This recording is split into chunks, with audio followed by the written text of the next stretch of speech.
Market లో invest చేసి మీ డబ్బులు డబుల్ చేసుకోవాలనుకుంటున్నారా? సుందరరామిరెడ్డి గారి లైవ్ సెమినార్ కి అటెండ్ అవ్వండి.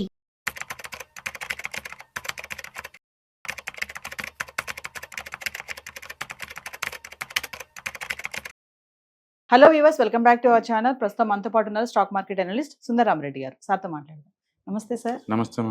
ప్రెసెంట్ సిచ్యువేషన్ లో మార్కెట్ అంతా కూడా డౌన్ ఫాల్ లో ఉంది. సో ఇది ఎప్పుడు మళ్ళీ రైజ్ అవుతుంది అంటే, ఎప్పుడు మళ్ళీ పుంజుకుంటుంది మార్కెట్ అంటే ఏం చెప్తారు? ఎగ్జాక్ట్లీ మనం అంటే ఈ తారీఖు నుంచి ఈ మంత్ నుంచి పికప్ అవుతుందని మనం చెప్పలేం, కానీ బట్ వాల్యుయేషన్ అంతా రీజనబుల్ దగ్గరలో వస్తున్నాయండి. మేబీ కపుల్ ఆఫ్ మంత్స్ తర్వాత మార్కెట్ స్టేబుల్ అయ్యే ఛాన్స్ ఎక్కువ ఉంది. బట్ వరల్డ్ వైడ్ ఎక్కడ కూడా ఏ మార్కెట్స్ ఇంతగా కరెక్షన్ అవ్వలేదండి. ఇంకా చెప్పాలంటే హాంకాంగ్ మార్కెట్ ఆల్ టైమ్ హైకి వెళ్ళింది నిన్న. ఆల్ టైమ్ హైలో ట్రేడ్ అవుతుంది. Pakistan market almost last 5 years హైలో ఉంది.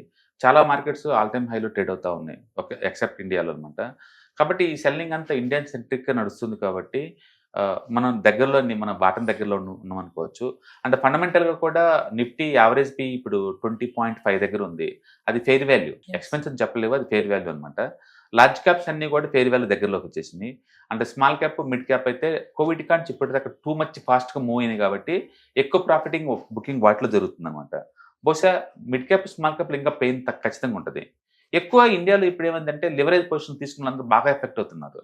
కోవిడ్ తర్వాత ఏంటంటే మార్కెట్లో ఫుల్ బుల్ మార్కెట్ తీసుకున్న వాళ్ళు ఏంటంటే ఇంకా ఫ్యూచర్లో పెరిగిద్ది కదా అని చెప్పేసి వీళ్ళు ఎంటీఎఫ్ అకౌంట్ ద్వారా ఎక్కువ లివరేజ్ వాడుతున్నారు. మార్కెట్ పడ్డప్పుడు మనీ కట్టాలి కదా, లాస్ కట్టాలి కదా, కట్టడానికి డబ్బులు లేక పోర్ట్ఫోలియో అమ్మేస్తా పోతున్నారు. అందుకే టూ మచ్ స్వింగ్ అవుతుంది ఇటు మార్కెట్. ఇదంతా 1 or 2 months వరకు ఉండొచ్చు మేబీ. ఒకసారి అది క్లియర్ అయిన తర్వాత సిస్టంలో మార్కెట్ స్టేబుల్ అయ్యే ఛాన్స్ ఎక్కువ ఉంది. ఏదైనా కానీ నెక్స్ట్ 2-3 monthsలో మార్కెట్ రికవర్ అయ్యే ఛాన్స్ ఎక్కువ ఉంది. లాస్ట్ ఒక డెకేడ్లో మనం చూసుకుంటే కనుక ఎంత పెద్ద మార్కెట్ పడినా సరే మార్కెట్ స్పీడ్గా వితిన్ 12 monthsలోనే పెరుగుతుంది. ఓకే, మ్యాక్సిమం పెయిన్ ఉంది లాస్ట్ డెకేడ్లో. మార్కెట్ రికవరీ పట్టిన time 1 year. Okay, but last 2 decades కానీ చూసుకున్నాం అనుకోండి, ఆ డెకేడ్లో మొత్తం చూసుకుంటే మాత్రం 1.5 year నుంచి 2 years పడుతుంది. బట్ లాస్ట్ ఒక డెకేడ్ నుంచి మాత్రం 1 yearలోనే రికవర్ అవుతుంది. ఇప్పటికే మనం అక్టోబర్ నుంచి పట్టడం స్టార్ట్ అయ్యాము. ఇప్పటికి 5 months అవుతుంది ఆల్రెడీ. అంటే 5 months పెయిన్ భరించాము. ఇంకొక 5 to 6 months ఉండొచ్చు వరస్ట్ సినారియోలో. అంతమించి ఉండిద్ది అంటే నాకేం కనిపించలేదు ఇక్కడ. ఎందుకంటే ఎకానమీ చాలా స్ట్రాంగ్గా ఉంది. వరల్డ్ బ్యాంక్ డేటా ప్రకారం చూసుకుంటే ఆ జీడిపి గ్రోత్ 6.5. అంటే రీసెంట్గా ఇన్కమ్ ట్యాక్స్ వాళ్ళు కన్జంప్షన్ భాష బాగా వదిలేరు. అంటే ఆర్బీఐలో వడ్డీ రేట్లు తగ్గిస్తున్నారు. అంటే ఆర్బీఐలో బ్యాంకుకి లిక్విడిటీ కోసం 50,000 కోట్లు రిలీజ్ చేశారు. ఏది చూసినా సరే గుడ్ న్యూస్ మొత్తం చూస్తే, ఓకే. అండ్ ఇన్ఫ్లేషన్ బాగా తగ్గుతుంది, రేట్లన్నీ బాగా డౌన్లోకి వచ్చేస్తున్నాయి. అంటే అమెరికాతో మన ఎకానమీ డబల్ కాబోతుంది నెక్స్ట్ 5 yearsలో. ఏ లెక్క చూసినా సరే సింటమ్స్ అన్ని చాలా పాజిటివ్ కనపడతా ఉన్నాయి. బట్ గ్రౌండ్ లెవెల్కి వచ్చేసరికల్లా అవి గ్యాప్ వస్తుంది అనమాట. అందుకని నేను అనుకోవటం ఏంటంటే నెక్స్ట్ 2-3 months తర్వాత మనం ఖచ్చితంగా గ్రౌండ్ దగ్గర ఉంటాం. అంతమించి పడే ఛాన్స్ ఉండదు. కాబట్టి పెయిన్ 1 or 2 months ఉండొచ్చు. అండ్ ఎక్కువ పెయిన్ ఎక్కువ మూవ్ అయిన మిడ్ క్యాప్ స్మాల్ క్యాప్ స్టాక్స్గా ఉంటుంది. అండ్ లార్జ్ క్యాప్స్ పెద్ద మూవ్ అవ్వలేదు కాబట్టి అందులో పెయిన్ తగ్గచ్చు. బట్ ఏదైనా సరే రీసెంట్ ఇయర్స్లో ఈవెన్ కోవిడ్ అప్పుడు కూడా ఇంత వర్ష జరగలేదు. అండ్ మెజారిటీ కౌంటర్లో more than 50% పడిందంటే మీరు ఊహించుకోండి. పెయిన్ సైలెంట్గా చాలా స్ట్రాంగ్గా డ్రాప్ అయింది. ఈసారి ఉన్న యూనిక్నెస్ ఏంటంటే ఎఫ్ఐఎస్ మొత్తం లార్జ్ క్యాప్ని డెలివరీ బేస్ మీద అమ్ముతున్నారు. ఇంతకుముందు ఎప్పుడు మనం చూడలే. వాళ్ళు హెచ్డిఎఫ్సి బ్యాంక్ అమ్మంగా రిలయన్స్ అమ్మంగా మనం చూడలేదు. బట్ ఈసారి గురిపెట్టేసేసి అచ్చం large cap delivery base selling చేస్తున్నారు వాళ్ళు. దాంతో మార్కెట్లో విభజన పడుతుంది. అంటే రిటైలర్స్ మోజు ఉన్న మిడ్ క్యాప్ స్మాల్ క్యాప్లోనేమో మార్జిన్ ట్రిగ్గర్ అయ్యి ఐకోలాప్స్ అవుతున్నాయి. అట్లా ఓవరాల్గా అనుకున్న దానికంటే ఎక్కువ పెయిన్ నడుస్తుంది మార్కెట్లో, ఓకే. అందుకని ఆల్రెడీ ఇప్పటికే 5 months అవుతుంది కాబట్టి పెయిన్ నెక్స్ట్ 4-5 monthsలో బేస్గా తీసుకొని రికవరీ అయ్యే ఛాన్స్ ఉంది. అంత పెసిమిస్టిక్ అవడానికి ఏం లేదండి. లాస్ట్ డెకేడ్లో ఇలాంటి ఒక 5 times వచ్చింది. వచ్చిన ప్రతిసారి రికవర్ అయింది. ఈసారి కూడా రికవర్ అవ్వచ్చు. బట్ ఈసారి కొంచెం ప్రొలాంగ్ అవుతుంది మిగతా టైంతో పోల్చుకుంటే. అంటే ట్రంప్ ఎఫెక్ట్ కూడా ఎంతవరకు ఉంటుందంట? కొంత అయి ఉండొచ్చు.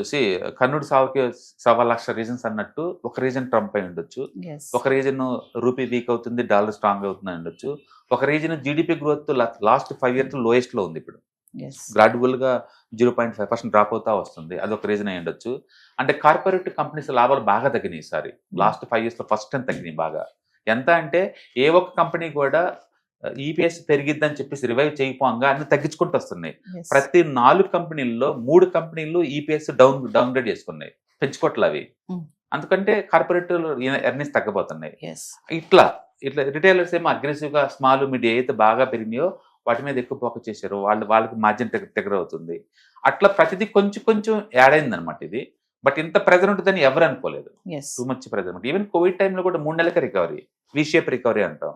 బట్ ఈసారి అలా కాదు. అక్టోబర్, నవంబర్, డిసెంబర్, జనవరి, ఫిబ్రవరి రాను ఇంకా ఎక్కువ అవుతుంది. ఆ పెయిన్ ఇంకా ఎక్కువ అవుతుంది. ఏ సెక్టర్ వదలటం లేదు. ఒక్క ప్రైవేట్ బ్యాంక్స్ ఒకటి and non housing finance companies ఈ రెండు కొంచెం స్ట్రాంగ్ నిలబడ్డాయి పై లెవెల్లో. ఈవెన్ ఫార్మా కూడా, ఈ ట్రంప్ ట్వీట్ దెబ్బకి ఫార్మా కూడా షేక్అవుట్ అయింది. అండ్ ఆటోస్, ఇప్పుడు టెస్లా వాళ్ళు రేపు ఏప్రిల్లో ఇండియాకు వస్తారని రీజన్ తోటి ఆటోమొబైల్ కూడా బీన్ అయింది. అంటే ఏ రోజుకి ఆ రోజు కొత్త విషయాలు యాడ్ అవుతా పోతుంది. అందుకని మార్కెట్లో ఇంకా మోర్ పెయిన్ అవుతుంది. బట్ ఎంత పెయిన్ ఉన్నా సరే లాస్ట్ డెకేడ్లో రికవరీ అనేది 1 yearలో జరిగింది కాబట్టి ఆ డేటా మనం బేస్గా తీసుకుంటే ఇప్పటికే 5 months అయింది కాబట్టి ఇంకో 5 to 6 months మధ్యలో మనం ఉన్నాం. బహుశా దివాళీ కల్లా అన్ని సెట్ అయ్యి మళ్ళీ మనం పాజిటివ్గా మూవ్ అవ్వచ్చు. అంటే మార్కెట్ ఏదైతే పెయిన్ అయితే ఉందో దాన్ని బట్టి రికవరీ టైం అనేది కూడా డిపెండ్స్ ఉంటుందా సార్? లాస్ట్ 30 years హిస్టరీ గారు మనం చూసుకున్నాం అనుకోండి, మార్కెట్ పడితే అదే స్పీడ్తో విత్ ఇన్ 2 years కల్లా ఆల్ టైమ్ హైకి వెళ్ళిపోద్ది బై డిఫాల్ట్గా. లాస్ట్ డెకేడ్లో తనకు ఛాన్స్ కూడా ఇవ్వట్లేదు. 1 year రికవర్ అవుతుంది లాస్ట్ డెకేడ్ నుంచి మనం చూస్తే. ఈసారి కూడా అది రిపీట్ అవుతుంది అనుకోవచ్చు. ఎందుకంటే ఎకానమీలో అనుకున్న అంత పెద్ద ఇష్యూస్ ఏం లేవు. వరల్డ్ మార్కెట్ అంతా హెల్దీగా ఉంది కాబట్టి, ఇండియన్ సెల్లింగ్ ఉంది కాబట్టి ఇది ఏదో టైంలో మీట్ అవుతుంది అనమాట. బహుశా నెక్స్ట్ 4-5 months అంతేనే ఉంటుంది. ఇంకా 4-5 months కల్లా ఇది స్టేబుల్ అయ్యే ఛాన్స్ ఎక్కువ ఉంది. ఇప్పటి నుంచి టూ మచ్ పడేదానికన్నా కూడా ఏంటంటే 2 days పెరిగింది, 2 days డ్రాప్ అవుతుంటది, అక్కడక్కడే ఉంటుంది. దాన్ని మనం సిసి అంటాం, cluster of the candle closings అంటాం. అది ఫామ్ అవుతా ఉంటుంది. ఫామ్ అయ్యి గుడ్ న్యూస్ వచ్చినప్పుడు బీన్ అవుతుంది అనమాట. బ్యాడ్ న్యూస్ కి రియాక్ట్ కాకపోవచ్చు. ఏదైనా కానీ ఒక మార్కెట్ పడితే అది బేస్ ఫార్మేషన్ అవ్వడానికి కొంత టైం పట్టింది, 2-3 months. అందుకని అర్జెంట్ గా వి షేప్ రికవరీ అయ్యేంత మార్కెట్ కాదు కాబట్టి బీ పేషెన్సీ అండ్ ఇంకా 2-3 months ఈజీగా పట్టుతుంది రికవరీకి. Thank you. Yeah hi. మొట్టమొదటిసారిగా క్లాస్ రూమ్ ట్రైనింగ్ అండి, 1 day క్లాస్ రూమ్ ఎన్విరాన్మెంట్ లో ఆఫ్లైన్ వెబినార్ జరగబోతుంది. అండ్ ఇంట్రెస్ట్ ఉన్న పార్టిసిపెంట్స్ ఈ కింద స్క్రోల్ అవుతున్న నెంబర్కి రింగ్ చేసుకొని సీట్ బుక్ చేసుకోండి. దీంట్లో ETFs, index funds and mutual funds మీద completely and hand holding experience మీకు ప్రొవైడ్ చేయబడుతుంది.